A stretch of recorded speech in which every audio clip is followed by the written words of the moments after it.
আজকের এই মহাসম্মেলনে উপস্থিত হেফাজতে ইসলাম বাংলাদেশের সংগ্রামী মহাসচিব, উপস্থিত কেন্দ্রীয় নেতৃবৃন্দ, বিভাগীয় জেলা নেতৃবৃন্দ, সমবেত সংগ্রামী তাওহীদি জনতা, সংক্ষিপ্ত কয়েকটি কথা।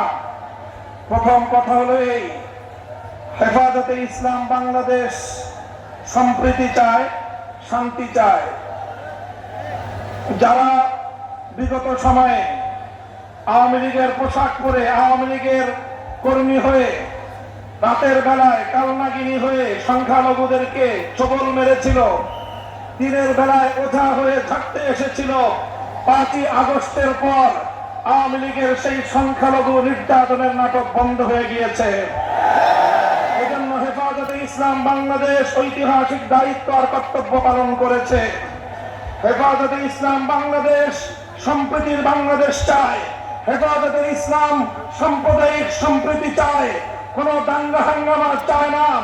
তবে একটা কথা মনে রাখতে হবে, হেফাজতে ইসলামের জন্ম এবং উত্থান হয়েছিল আল্লাহর জমিনে আল্লাহর পয়গম্বরের ইজ্জতের হেফাজতের ঘোষণা নেওয়ার জন্য। আল্লাহর পয়গম্বরের ইজ্জতের উপর আক্রমণকারী আমার নবীর উপর কটূক্তিকারীর জন্য সর্বোচ্চ শাস্তি মৃত্যুদণ্ডের আইন তৈরির দাবি নিয়ে আমরা বলতে চাই, এই বাংলাদেশে আমার নবীকে নিয়ে আর কোন কটূক্তিকারীকে আমরা দেখতে চাই না। যদি আমার নবীর ইজ্জতের উপর আর কোন আঘাত করা হয়, আমরা বরদাস্ত করব না।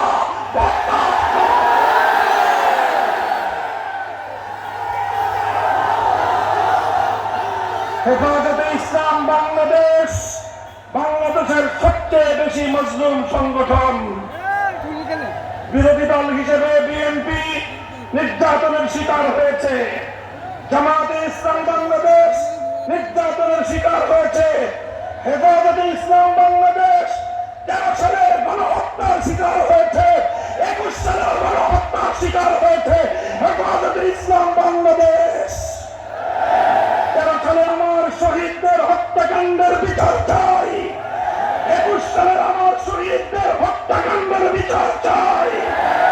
শেখ হাসিনাকে ধরে এনে তার খুনি মন্ত্রিসভার সদস্যদেরকে ধরে এনে বাংলার মাটিতে বিচার কায়েম করতে হবে।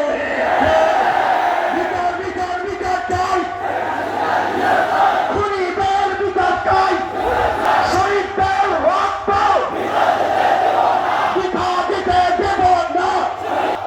পরিষ্কার আমরা আখেরি ঘোষণা, 2013 সালে হেফাজতে ইসলামের উত্থান ঘটেছিল তখন, যখন বাংলাদেশকে নাস্তিকবাদ গ্রাস করার পায়তারা চালিয়েছিল।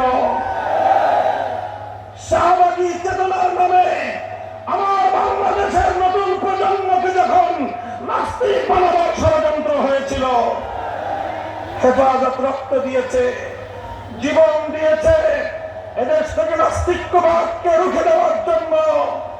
আজ সেই জালিম শাহীর পতনের পরেও এখনো পর্যন্ত শিক্ষা ব্যবস্থা থেকে নাস্তিকবাদের শেকড় উপড়ে ফেলা হয় নাই।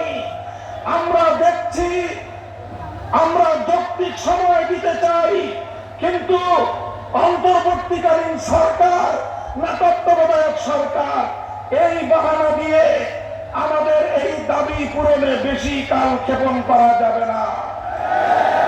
আগামী শিক্ষাবর্ষের আগে জাতীয় শিক্ষা সিলেবাস থেকে নাস্তিকবাদের সকল শেকড় উপড়ে ফেলতে হবে। আর যদি সেটা না করেন, হেফাজতে ইসলামের মঞ্চ থেকে ঘোষণা করছি, আগামী 2025 সালের 1 জানুয়ারি হেফাজতে ইসলাম নতুন পাঠ্যসূচি বাংলাদেশের কোন শিক্ষা প্রতিষ্ঠানে কার্যকর হতে দেবে না।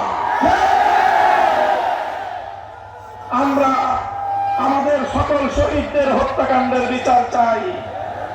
আর একটা কথা বলে শেষ করছি, আমাদের আমির মরহুম আল্লামা আহমদ শফি রহমতুল্লাহ আলাইহিকে বিগত সরকার এবং তার প্রশ্রয়ে ষড়যন্ত্রকারীরা আমার ধারণা মতে হত্যা করেছে, এবং হত্যা করে তার দায় আমাদের আমির মরহুম আল্লামা আল্লামা জুনায়েদ বাবুনগরীর উপর তারা অপচেষ্টা চালিয়েছে।